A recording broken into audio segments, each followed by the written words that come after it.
Good afternoon. I'm glad you're with us this afternoon. Well, it seems that an outcry is building up around the fact that cabinet ministers and deputy ministers do not have to pay for their lights and water bills in their official residences.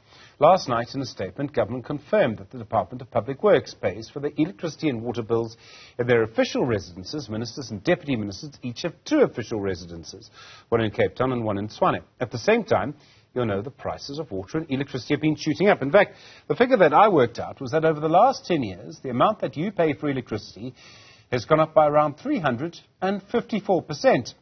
Of course, that's not the case if you're a cabinet minister. Sizwe Pamla is the spokesperson for the Congress of South African Trade Unions. Sizwe, good afternoon to you. What's your attitude to this? How do you feel about it? Well, it's really scandalous revelations. I mean, it's very insensitive of these cabinet ministers. These are the people who are mismanaging everything to the ground. In fact, it makes sense.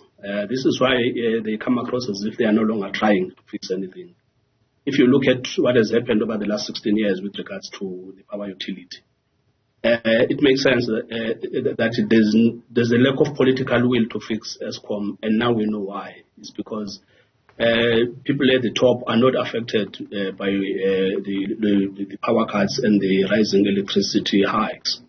But also you look at the water cuts, and also if you look at the water boards all across, the department that is in charge of water in this country, they've been swelling allegations of mismanagement and corruption. The water boards all across the nation are dysfunctional. And it also makes sense.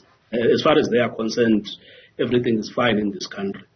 What is even more scandalous is that these are people who never miss an opportunity to preach about how difficult things are. How is it that the state can afford to pay workers, cannot introduce the basic income grant? It's necessary to adjust VAT.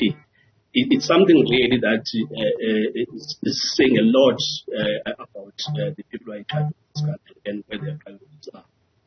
I mean, it's also, if I may say, you have ministers, the Deputy President David Mabuza keeps saying that people must pay for the electricity that they use. And he's talking particularly, I think, around the situation with illegal connections and perhaps to an extent people in Soweto.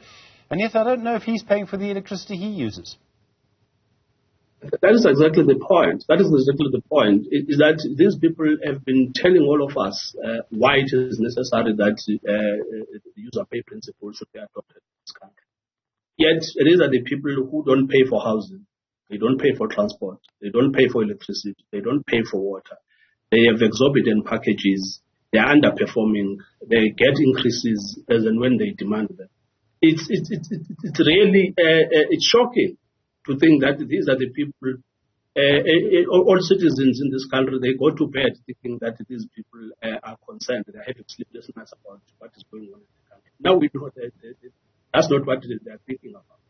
Because when the World Bank tells you are the most unequal country in the world, and there are countries that have been at war over the last 2 to 3 decades that are performing better than this country.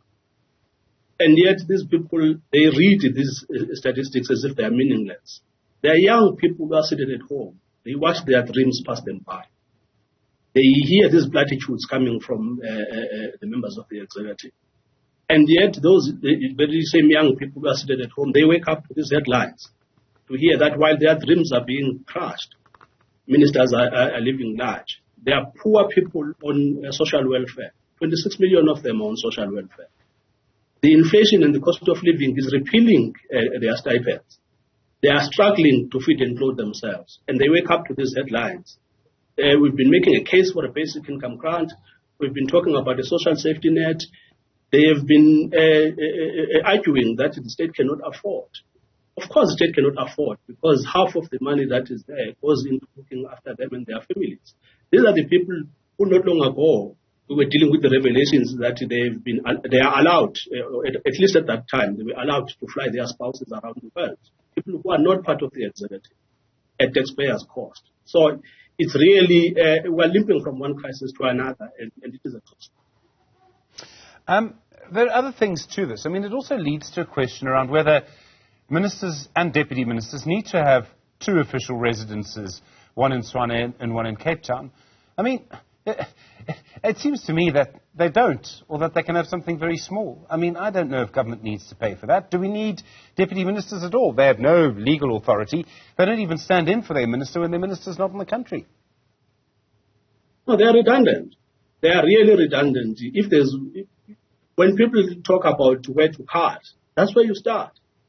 Start by just scrapping all the positions of deputy ministers. Even the people who are there, you hear them when we were discussing the issue of a 2% increase, saying that they deserve this. These are ill-qualified people. They will not be employable anyway. Because if really they are that confident in the skill set they bring to this government, maybe they should go to the private sector and put those skill sets to the test. These are ill-qualified people, and the results are there, that they don't know what they are doing. And yet, we are being told that we need to green them from the inflation. We need to pay for their flights. We need to pay for their transportation. We need to pay for their accommodation. If this country was a thriving, developing economy, maybe they will make a case, because they will say, well, we need to be rewarded for our performance. They are mismanaging everything to the ground. This is not mediocrity that we are talking about. It's calamity. And yet, at the same time, they have the audacity to look South Africans in the face and actually defend the indefensible. Sizwe Pamla, thank you very much indeed. Strong words indeed from the Congress of South African Trade Unions, COSATU, about that. I get a sense that that story is going to develop in some ways. That statement coming from government last night.